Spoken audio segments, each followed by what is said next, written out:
Hello,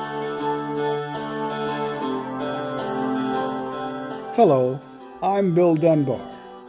Let's talk about talking, which starts as a thought, then generated by your vocal cords and forced air from your lungs to make sound waves known as speech. Sharing your thoughts to speech can be very challenging because it reveals who you are and sometimes your most inner thoughts and desires.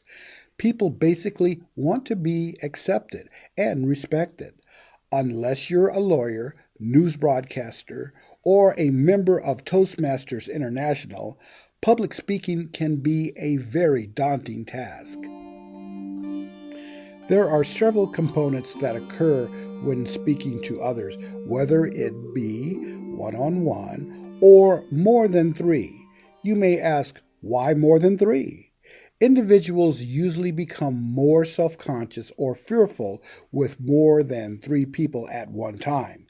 Now, this number can be argued because some have fear of speaking just one on one. Glossophobia, or a fear of public speaking, is a very common phobia and one that is believed to affect up to 75% or more of the population. A phobia may arise because of a combination of genetic tendencies and other environmental, social, biological, and psychological factors. The average human being uses more than 100 muscles to formulate audible speech, which is a challenging physical task. If all muscles work perfectly, the physical task will be unnoticed as we talk to one another. Now, add fear to the task of communication, which causes stress on most of our muscles involved in talking. This sometimes causes the lack of control of our muscles and thoughts, which generates more fear and stress, which goes around and around, creating a self-fulfilling prophecy. So, how do we break this vicious cycle? Musicians know in order to play music well and in public, one needs to be familiar and in control of their instrument with the skill of reading music. With some individuals, talking to others is as natural as they have achieved this communication skill throughout their formative or adolescent years, creating specific brain cells and connections with other cells, which are known as schemas, which is a group of brain cells dedicated to specific bodily functions as well as thoughts.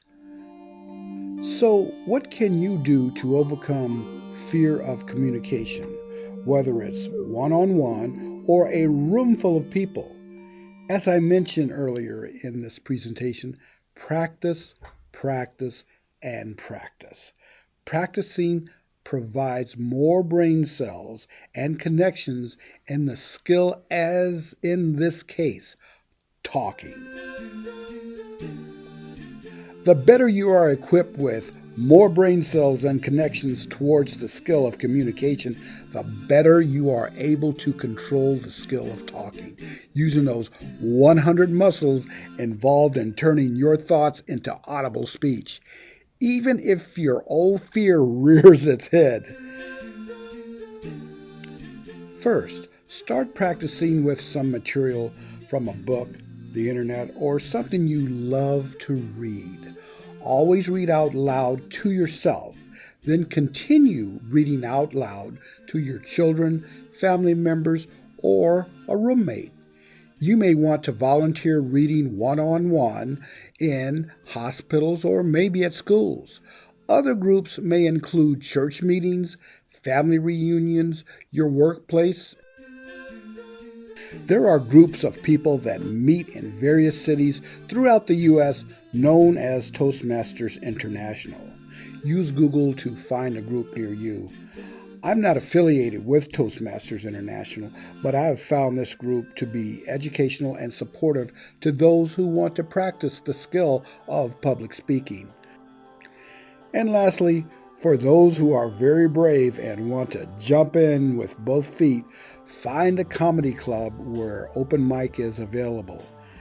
This does take a lot of practice, and you should write a routine first, and that will greatly reduce your fear, I promise you. So, practice talking, and talk some more, reading out loud to others, and have more confidence communicating your thoughts and emotions. Thank you very much for your time. I'm Bill Dunbar.